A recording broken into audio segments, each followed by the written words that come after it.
Hi, the name of this Blender video tutorial is SmokeSimulation. In addition to creating smoke using the particle system alone, Blender has a more refined and powerful smoke simulation tool that can be used in conjunction with the particle system to create more realistic smoke effects.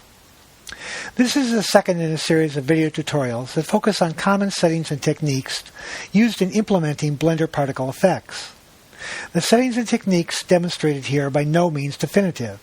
There are many different approaches to using Blender particles and thousands of individual settings. Use this tutorial as an introduction to further exploration of the Blender particle effects. To demonstrate Blender smoke simulation, I've modeled a short smokestack in my Blender scene, just as I did for the smoke particles video tutorial. Inside of the stack object, and very near the top, I've added a simple plane object. I will use this plane object as the particle emitter for the smoke simulation.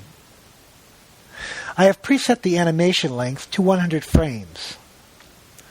Blender's smoke simulation uses Blender Particles Emitter only as an initial setup for the smoke simulation. I will select the plane object and go to the Particles Editor and press the plus sign and create a particle system. I'll set the number of particles very high to 15,000. Smoke simulation generally requires more initial particles than might be used in a regular smoke particle effect. I'll set the end to 100, which is the number of frames in my animation. I'll set the lifetime to 1. If this is not set to 1, the smoke simulator will automatically set it to 1 when the particle system becomes part of the smoke simulation.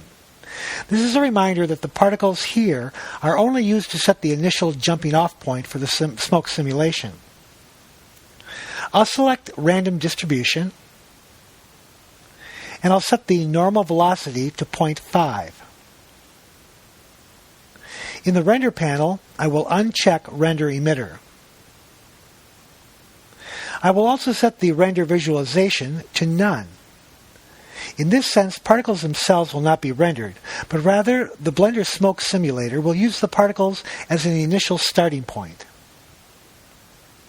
In the Display panel, I'll select Point.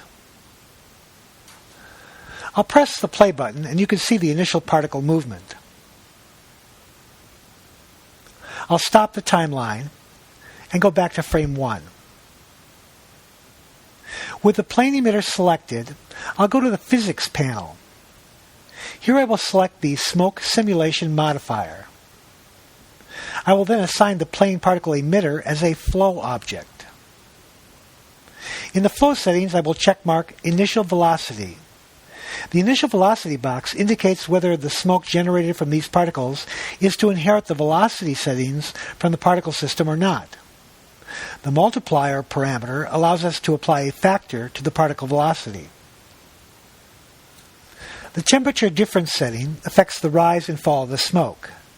Negative values cause the smoke to fall, while positive values cause it to rise. I'll leave the default setting. The Blender Smoke Simulation requires a domain, that is, a physical 3D space in which to express and confine the smoke simulation. Often this is a simple cube object. Now I've added a cube object to the scene and named the object Domain Cube.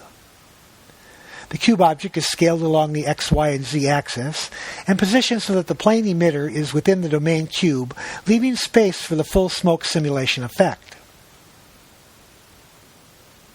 The entire smoke simulation will be confined to this cube space.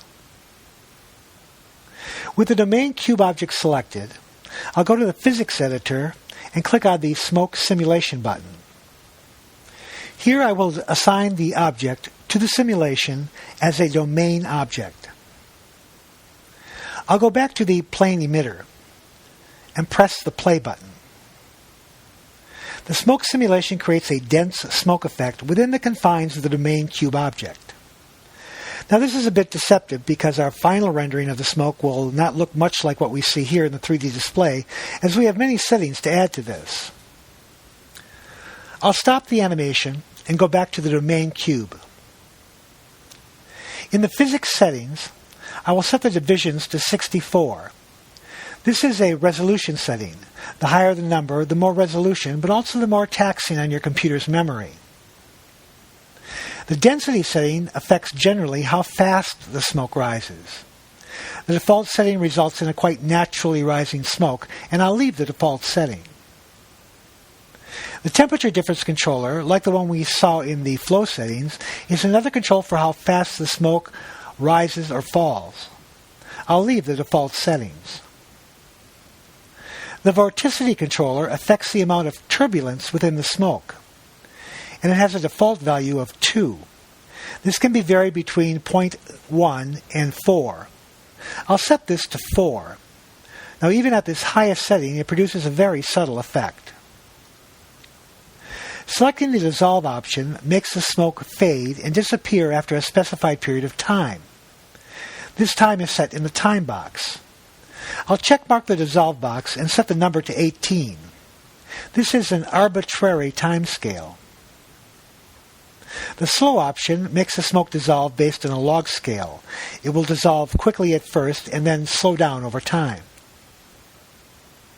I will then checkmark Smoke High Resolution. The resolution setting adds more detail to the smoke simulation. I'll set the divisions to 3. I'll open up the cache panel, and then I'll press the play button on the timeline. As you can see, the smoke simulation is now being built quite slowly in the 3D viewport. In order for the smoke simulation to be rendered, it must first be baked. Baking is simply a process of calculating the simulation frame by frame and saving those calculations to a cache file on your computer's disk. What is happening now in the 3D display is a sort of real-time pseudo-baking. However, in the end, to render the smoke simulation, it must first be baked to a file. I'll stop the timeline and go back to frame number 1. In the cache panel, I'll set the end of the caching to frame 100, which is the length of my animation. I'll then click on the Bake button in the cache panel. This begins the process of baking the smoke simulation to a cache file. This process requires a lot of time. This particular smoke simulation takes about 4 minutes to bake. Therefore, I will pause this video tutorial until the baking is complete. Now that the simulation is baked, I can press the play button and we can see the smoke simulation in the 3D display. Note that in the Domain Cube Physics panel, most of the settings are grayed out. This is because the simulation is baked to file. If you want to change any of these settings, and in practice you'll go back and forth making adjustments, you need to first click on Free Bake button, then make your adjustments, and then rebake the simulation. Further, if you make any adjustments to the particles, either in the smoke simulation, flow controls, or in the particle settings, you will have to free the bake, make the adjustments, and then rebake the simulation before you can render. Now that we have a smoke simulation baked, we can work on the rendering materials. I'll go to frame number 60 and render the scene. Now instead of the smoke simulation, the domain cube object is rendered. I'll select the domain cube and go to the material editor. I'll then add a new material, and I'll name this material Domain Smoke. Under Type, I'll select Volume. In the Density panel, I'll set the density slider down to 0. Our density will be controlled by the texture data. The density scale parameter is used in conjunction with the scattering parameter below. This can be used to adjust the smoke to make it appear more or less dense. It essentially acts as a multiplier on the scattering value. The default of 1 is too low for the density scale. I'll set the density scale up to 4. The scattering parameter affects how much light gets scattered out by the smoke.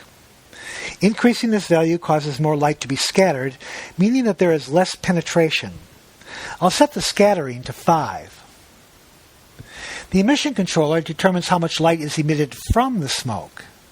and is the primary means of turning smoke into fire. I will leave this setting at 0, but I'll use it in the fire simulation tutorial later on. One more file setting here of concern is the integration panel, and it's called step size. This setting affects how noisy or blocky the smoke is rendered. At its default level of 0.2, you're likely to see a number of spotty artifacts in the smoke rendering. Lowering this setting tends to eliminate those artifacts, but it also makes the smoke render a bit more blurry. I will set this to 0.05. The next step is to add a texture to the domain material. I'll click on the Texture Editor button and add a new texture, and I'll call it Domain Data. I will set the type of texture to voxel data. This means that the texture is going to take the smoke volume information created by the physics model and translate it into a visible texture. In the voxel data panel, I'll click on the domain object box and select the domain cube object. In the influence panel, I'll uncheck emissions and checkmark density. Now the volume information, as translated by the voxel data texture, will be applied to the density of the domain cube. I'll go to frame number 60, and I'll render the image. A fairly realistic smoke is depicted flowing from the smokestack. Here is a video of a 100-frame animation of the settings that we've just set in this smoke simulation.